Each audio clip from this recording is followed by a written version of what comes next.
Hello everybody, Trixie541 here, back at it again with another Minecraft video. Now, today is episode 51. Pardon me, we have officially reached 51 episodes, which is very nice. Last episode we had come to the Nether to get some gold so that I could make some enchanted golden apples in preparation for the Ender Dragon. Now, I have since been explained to that golden apples can no longer be crafted. I am from the old Minecraft, not golden apples, I'm sorry. Enchanted golden apples can no longer be crafted. I am from the old Minecraft days where you were able to enchant golden apples using blaze powder, and I think regeneration potions or what have you. But that does not seem to be the case anymore, so I've been told, and that sucks because, as you all know, I'm bad at video games, so the Ender Dragon is going to be quite the fight. As such, with this new information, I'm really not sure if I am actually going to look for an ancient city in this game once we've finished the Ender Dragon. While yes, I think it would be fun, I don't think it's worth fighting the warden over. Also, the loot in ancient cities really aren't that great, so I might just call the series complete once we end up defeating the Ender Dragon. Hopefully it actually goes according to plan, rather than our last attempt at a boss, which, as you can tell by the boss bar, oh, that has just gone away, he still lives here, so, yeah. I didn't bring an ounce of food with me here, great. I did do some more research on my own. Where is that coming from? Oh, hello. I did do some more research on my own regarding Enderman spawns, so while notch apples will not be a thing, we can still, you know, try our best to defeat the Ender Dragon with beds and our armor and a good bow that we have and, you know, my good sword. So, yeah, we're still gonna do this. We're still gonna try this for sure. It's just notch apples are off the table now. Anyway, I did some research on Enderman spawning and how that works, and it seems like the most common... Sorry, I just got a text from work. It seems like the most common area for Enderman to spawn is in warped forests. Now, you guys know how long it took me to find a warped forest when we first started playing, so I'm really not looking forward to looking for another warped forest, simply because it's gonna be a long time to find one, most likely. But if we do find one, we can attempt to kill some Endermen and get some Eye of Enders. Those are the most common places for them to spawn, is the End and warped forests. That being said, you can still find them in every biome in the overworld. It's just obviously going to take a little bit longer that way if we do it that way. So, yeah, we'll have to keep on going and see if we can get some stuff, because we kind of need the Enderman to find the end. So, yeah. I am looking forward to it though. My goal is probably, like, if I'm able to defeat the Ender Dragon before New Year's. That way, in January, we can get started with, I don't have enough. We can get started with a brand new playthrough on this channel, which will probably end up being our longest playthrough, to be completely honest. So, yeah, I'm looking forward to it. I'm having a lot of fun with Minecraft, but I will admit, I'm very much so looking forward to the next game even more. And I'm curious as to how you guys are going to make fun of me in the comments over how bad I am at video games in the next game. So, we'll have to see what ends up happening. What is new with you guys? I am kind of like on my last little bit of battery towards the end of the week, so I'm not like, oh my god, woo! But I've been having a good week so far. My fish, turns out one of them was pregnant, so she has been popping out babies, and I haven't really separated her because at first I didn't really want the babies, so I figured, I've got a community tank, we'll just let it happen, right? Well, this morning I woke up and she still looks like she's having a little bit of a hard time, so she's probably still in labor. And well, you know what? I decided to separate her this morning, so I realized, you know what, my community tank has been dropping off a little bit because a lot of my fish are reaching the 3 to 5 year mark on their lifespans. So I decided, you know what, rather than going out and buying new fish for myself, maybe I will see if she's still having babies. We'll see if we can raise them up from fry and have them as new members of our community tank. It is extremely difficult to raise fry. I've done it before with mollies, and it's just, I don't know, when your fish are popping out babies every 2 weeks, it's not the most fun thing in the world, but we'll see what happens. These are W's this time, so they're even easier to breed than mollies, and I am very happy with their colors, so we will just see how that goes. But I've got her separated now so that the male doesn't bother her anymore, and we will have to take a look-see and see if I can raise up some of her children if she ends up having more. She still does have a gravid spot, but she... Pardon me, you guys. DOS seems to have just opened itself on my computer and closed my Minecraft window. Anyway, she still has a gravid spot, so she could still be having babies. I know usually with live bearer fish, they have babies for a long time. I've had mollies before. Wasn't the most fun. Oh, no. It was, oh. Well then, I guess we'll start looking for a workforce back home, from our original thing. The village looks great though. After being in the Nether, this is a really nice breath of fresh air. Jimmy's doing well. I think we named him Jimmy. I thought I had put a sign up. He looks great though. Anyway. Yeah, my fish still has a gravid spot, so I am expecting, more babies from her. And hopefully I get them because I would like to, increase the numbers in my tank again. So, yeah, we'll just see how that goes. Other than my fish being pregnant, life has been pretty okay. I've been shiny hunting on, Pokemon Scarlet and Violet because I finally finished the Pokedex. And you guys, this game, I love it so much. It still hasn't taken my favorite spot, I'll say that much. My favorite game still remains to be Sun and Moon. I just thought the story in that game was fantastic. And then probably with regards to like other games, I'd probably put Scarlet and Violet like as my third favorite Pokemon game of all time. Correction, not Pokemon game of all time. My third favorite main series Pokemon game of all time. I am super into Explorers of Sky. Pokemon Mystery Dungeon Explorers of Sky. I am looking forward to Nintendo eventually creating a full-fledged next generation, I guess, Mystery Dungeon game, because they haven't yet. They ended up doing a remake of one of the original Mystery Dungeons on the Switch, and then the last game that was created, I believe, was Super Mystery Dungeon. So there was like Mystery Dungeon DX, which was the one for the Switch, and then Super Mystery Dungeon was the last like new Mystery Dungeon game that they came up with, I believe, after Gates to Infinity. I hated Super Mystery Dungeon with a burning passion. I thought like the game was okay, and the story was okay, but your partner made the entire thing just horrible. I absolutely hated the partner in that game. And I didn't play DX because I had already played the original, and I didn't feel like spending another $80-some on a quote-unquote brand new video game was worth it. So I played through the demo, and it was good, you know.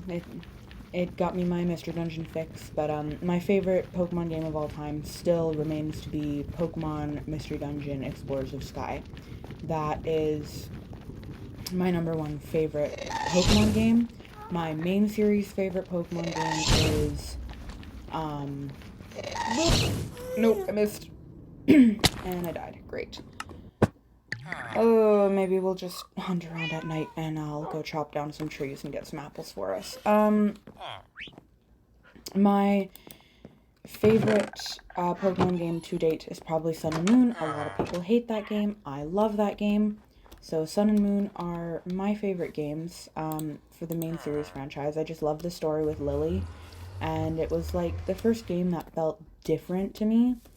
So I really like Pokemon Sun and Moon. A lot of people prefer Ultra Sun and Moon.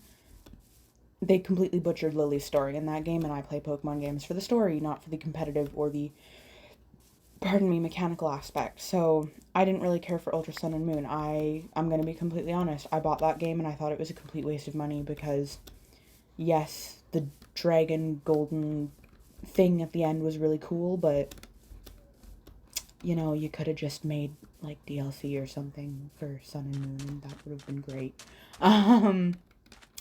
But yeah, so I don't know. Sun and Moon is my favorite. My second favorite would probably be Legends Arceus, again, because of the story. The story in the open world is the word I was looking for. Open world, and the story was great, and the fact that you were 15 and they actually mentioned, like, death and blood and being maimed, and just, I finally felt like they had, in Sun and Moon and in Legends Arceus, portrayed their story to an older audience.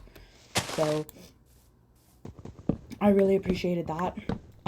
Going from those themes to Sun and Moon, not Sun and Moon, Scarlet and Violet, I really, really, really liked Scarlet and Violet. Don't get me wrong, it sits at third top Pokemon game for me. That being said, Scarlet and Violet didn't take first simply because, although I liked the story and I love the open conceptness, there are some, like,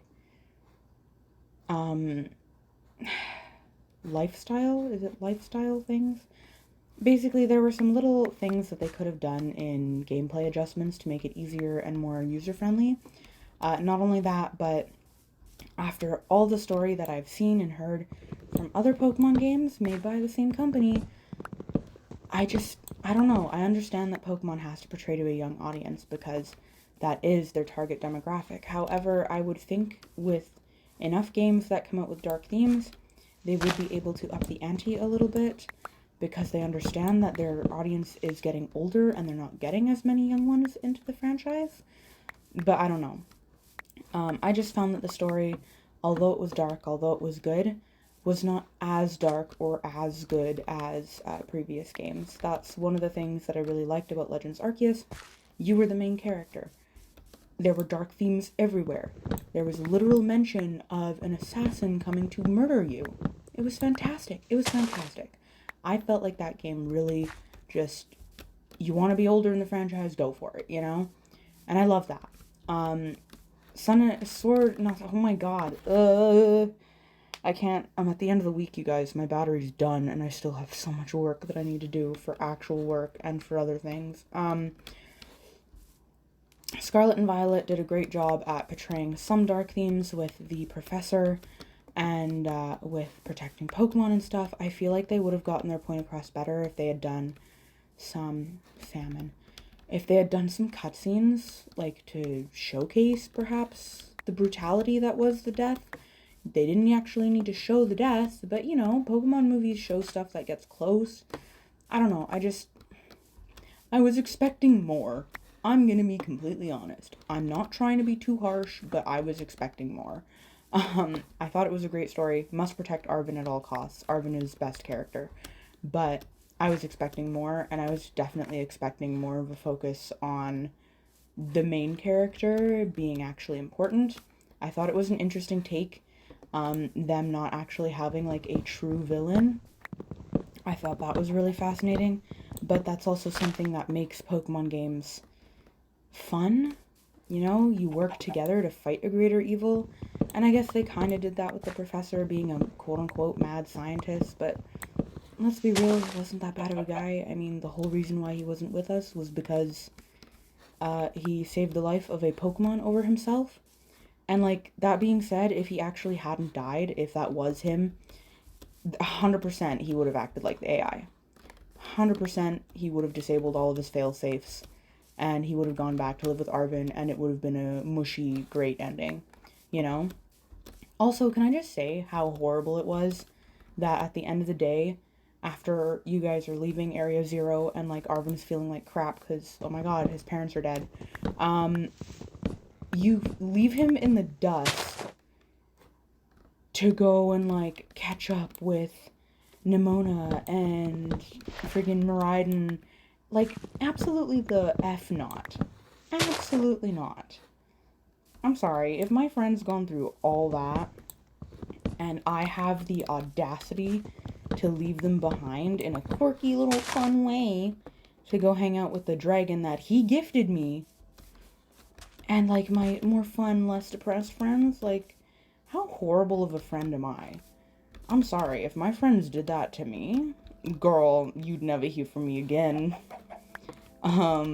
You don't abandon someone in their time of need, and I understand that they were trying to be quirky and trying to cheer him up. That was horrible. That was in really poor taste, and I feel like, again, based on the past games, and how important friendship usually is to the main character, and not moments of isolation in other games, it's just like, no, you know? Also, I've only gotten one apple. Is there a way to increase your chances of getting apples? Like, ugh. I thought that was really in poor taste. I also thought it was in poor taste how much Nimona hung out with Miraidon. Like, her hands were constantly on Miraidon, blah blah blah. Like, I understand, it's basically a big dog. But it's your dog? Why the hell is she the one walking with it? Why the hell is she the one showing it most attention? Why does Miraidon simply not give the absolute flying shit about you at all? Or about Arven at all? Miraidon just goes with Nimona like it's no big deal? Like, we're not the ones that it's been traveling the entire region with and it has no emotional connection to us at all? I don't know, there were a lot of things in this game that I felt were low effort, you know? Like, Legends Arceus had everything thought out, the blind sides, everything was crazily thought out and very well done, and this game just felt, I mean, it was alright. I think the biggest reason why this game takes third place, if I'm being completely honest, isn't because of the story, isn't because of, like, the characters. They do play a big part of it, yes, but honestly, the biggest part of why this game takes third place for me is because it's open world. Like, it's nighttime now, we're gonna hunt Enderman, none of these trees are dropping apples anymore, ugh. Anyway, but yeah, it's because it's open world. I enjoyed the story, yes, I'm not trying to shit on it too much. I thought the story was great. It's not the best.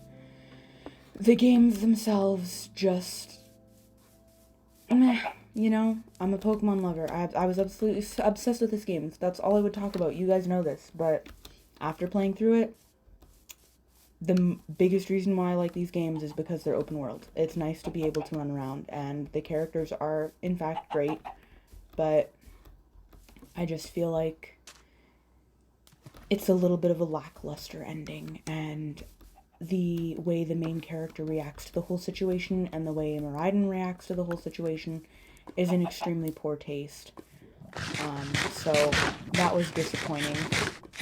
I don't even remember what I was originally talking about before I went off on this huge tangent, and I apologize. But it was in extremely poor taste. I was not happy about it. I think if games do have, like, a major story element, it is extremely important that the main character has a main character energy about them, you know? Like, even in farming sims also know when you're playing the game, you are expected to be the main character. Stardew Valley, you're the one that rebuilds that town. You're the one that puts in the effort.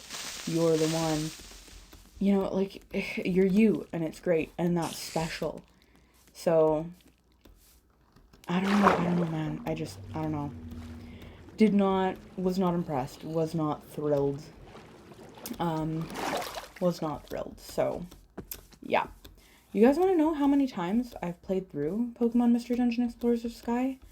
I think I've played through that game 4 or 5 times. And I know that's nothing compared to other games, like nothing by any means. But,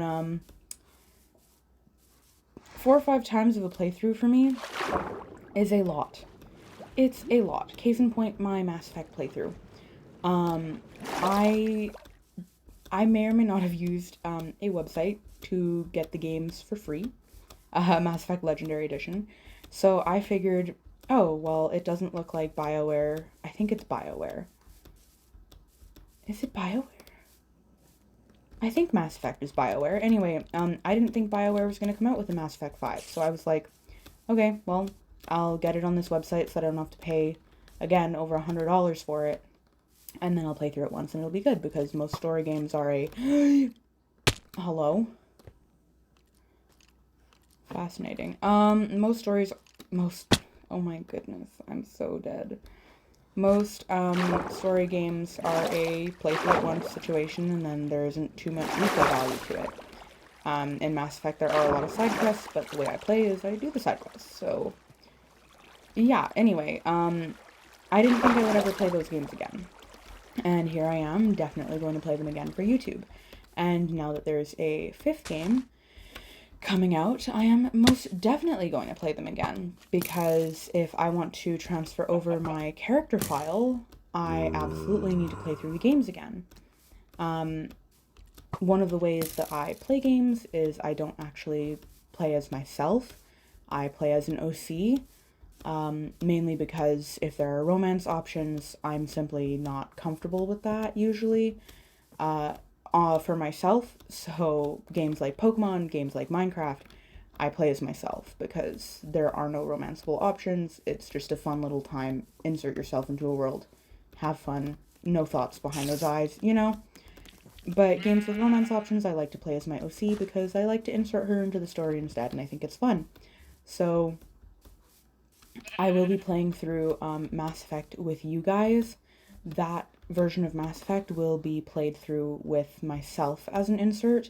I will still be doing a romance choice. You guys know I'm going to attempt to romance Garrus again, but I will be playing through as myself.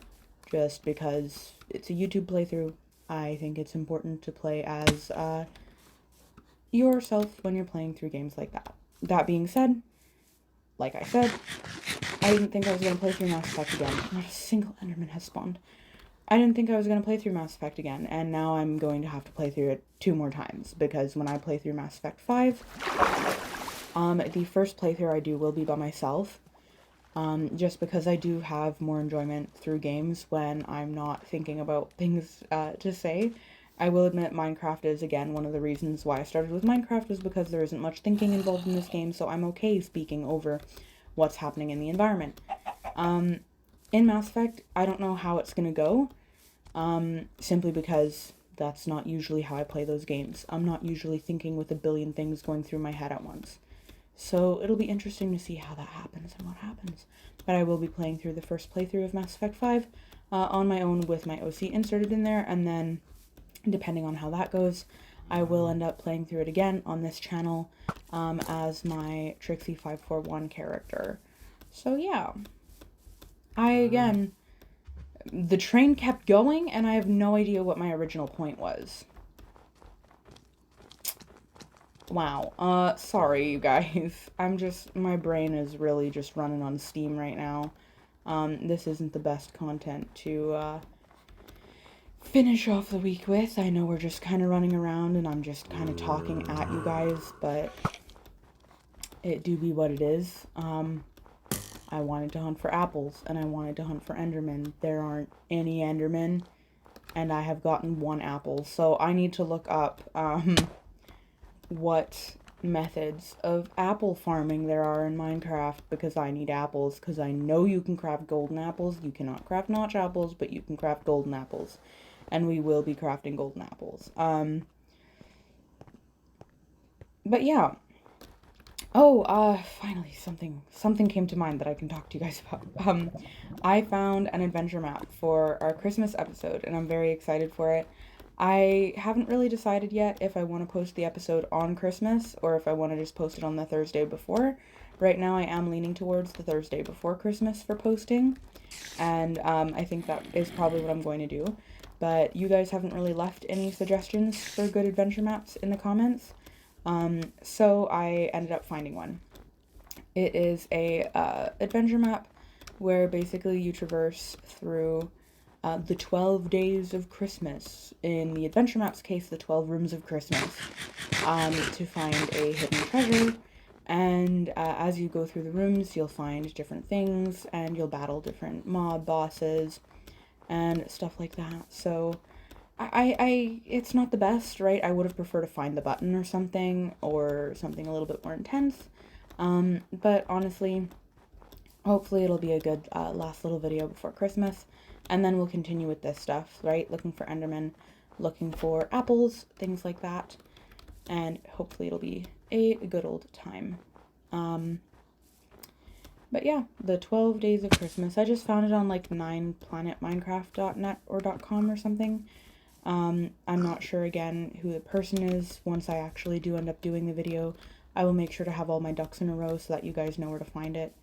But yeah, hopefully it'll be fun. Hopefully it'll be fun, and then after Christmas, we will defeat the Ender Dragon and start with the new playthrough of Mass Effect Legendary Edition. Now, Legendary Edition is obviously going to take us quite a long time to play through because it's Mass Effect Legendary Edition. It's 3 games in 1, and I can't obsess over it like I did when I first got it because, well, I've got work and I've got school right now, so yeah, it'll probably be an extremely long playthrough. I'm not sure how long I'm going to make the episode, simply because while I can play Minecraft for about half an hour at a time without feeling burnt out or needing a break, I'm not sure how long I'm going to be able to play Mass Effect. I'm thinking I might make the episodes a little bit longer. We just get another apple? Hell yeah, we got another apple. Maybe I need to break the leaves? Would that help? Well, there goes my axe. I'll probably be able to do like slightly longer playthroughs on those, but I'm not promising anything right now, simply because, like I said, I'm used to playing those games without an audience. So without an audience, I can sit down and I can like say, oh, well, I've got an entire evening to play this game. But when I'm recording, I don't know how that's going to feel, so we'll have to see.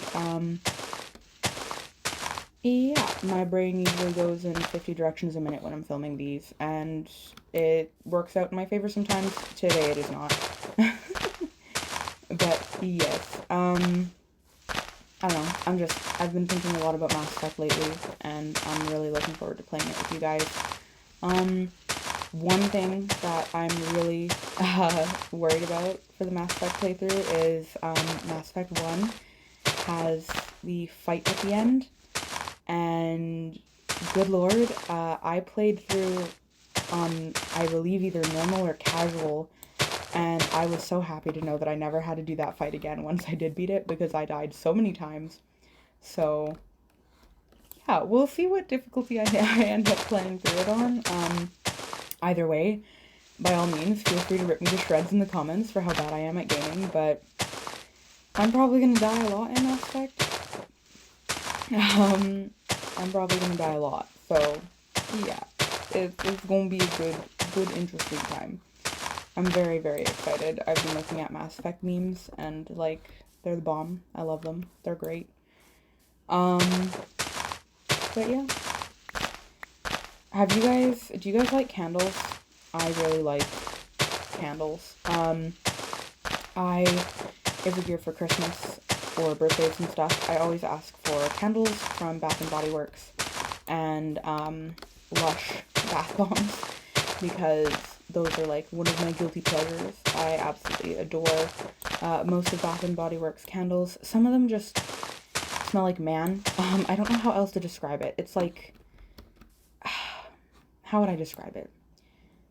It's not musky per se, but like, I open the candle and I'm like, this smells like my dad, you know? It's weird. A lot of the candles do smell like that when they're supposed to smell like trees or something, you know? So usually I don't get those ones, but I really, really like their sweet scented candles. I really am not a floral person. I like fruity and I like sweet. So usually I don't burn candles too much when I'm at home with the fam, because the very overly sweet candles tend to give my mom and my sister a little bit of a headache. So usually I burn those while I'm recording or when I'm home alone. That way at least my bedroom door is closed, so that the scent doesn't get like all over the entire house. I am a particular sucker for Bath & Body Works scent, Midnight Pomegranate. I use their perfume for that because I absolutely love the Midnight Pomegranate scent. It is by far my absolute favorite scent by Bath & Body Works. And I hope that they never get rid of it because I use it all the time. That is my perfume. As far as candles, I currently have quite a few different ones. I have just regular, I believe, pomegranate. Let's see here.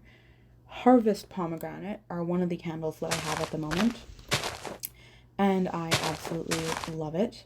It's a really nice, like, just gentle scent.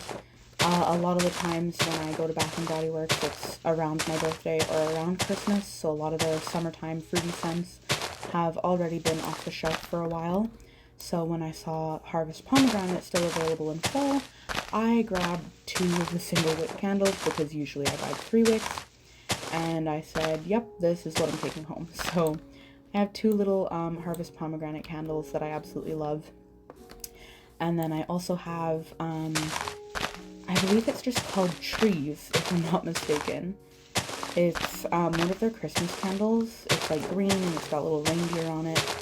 I hate it. I was really excited because it's like, oh, make your home smell like a tree farm and cedar, and I was like so excited to have just the smell of trees and the outside in my home and a tree farm in my home. And you want to know what it smells like? Oh shit, you guys not. This tree farm, that's literally what the candle's called, a tree farm. The tree farm candle, the only way I can describe it is Irish Spring bar soap. And that takes me back to like Jenna Marbles, like Irish Spring, like Kermit's obsessed with, that's what this candle smells like. Not trees, not beautiful wood, not beautiful pine, not fresh like tree farm vibes, not cozy up in a blanket and sit by the fire while you smell the fresh. No, it smells like Irish Spring soap. And I hate it. So normally, I really don't like, I'm gonna burn my candles because if I don't, that's a waste of $30. But honestly, I hate the scent so much that I'm just going to use it as a display candle for Christmas because the candle jar is green and has little reindeer on it. So that's gonna be my display candle for the winter time. I also have, for the ones that I do burn, Bright Christmas Morning. It's probably my second least favorite. When I first started burning it, I thought it was really nice. I thought it had a nice fruity smell. But now that I'm about halfway through the candle, I realize it's not very, I don't know, it just kind of smells like weird fruit. Pardon me, I don't really know how else to describe it, but I don't really care for it. So I'm trying to get rid of that one first because I like it enough where I can burn it. So yeah, I'm gonna keep using that one. And then my 2 favorite candles at the moment that I currently have are Hot Cocoa and Cream and then Peppermint Hot Chocolate. Those 2 are my favorite. That being said, my mom also bought one called 'Twas the Night Before Christmas. I couldn't find it on the website again, but the only way I can describe that one, and I'm not sure if you're not going to get this if you're not Portuguese, if any of you know what a queijada de nata, or custard tart in English, but like specifically the Portuguese kind, queijada de nata, if you guys know what that is, and again, pardon my Portuguese, I can't do the accents, right? I grew up here, I'm Canadian, but my parents are Portuguese. Anyway, if you guys don't know what that is, like, go to a Portuguese bakery and get you some. Because holy crap, that's exactly what this candle smells like, and every time they burn it when I'm not home, and I come home for work, and I'm just like, oh my god, did you guys make queijada de nata? and they didn't, and it's just that stupid candle. Like, that candle is amazing, and I have no idea how Bath and Body Works managed to do that, but like, if they come out with that scent again every single year, I will be buying that candle every single year, because holy shit, it smells like a Portuguese bakery in my house every time we burn that candle, and I'm so glad my mom wanted that candle. So, yeah, if you guys want a candle that makes your house smell like Portuguese custard tarts, go get you 'Twas the Night Before Christmas. That is an amazing candle, and like, we all love it so much, but it's also good to trick people into thinking you've been baking the entire afternoon when you in fact have not. But yeah, that is by far my favorite candle of 2022, is 'Twas the Night Before Christmas, because that candle is a time and a half. Another candle that's really good, I'm not sure which one it is. It's one of the ones that my sister bought. It's got like a gingerbread man on the front of it, and it kind of looks like some kind of ritual thing, but it smells really good. That one's also a good one. I'm just realizing I'm totally going over time here with the time, because I'm freaking out over a Bath and Body Works candle. So I think I'm gonna call it quits here for the weekend. We managed to get 5 apples, which is not nearly enough apples, and a lot of oak wood. So I think I'm going to see you guys next week back at the house, and we're going to make a hoe and come back here and start actually taking off the leaves.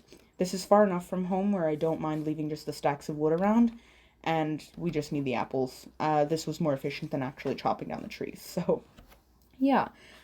Maybe I'll share you guys some of my favorite Lush scents next week if I remember.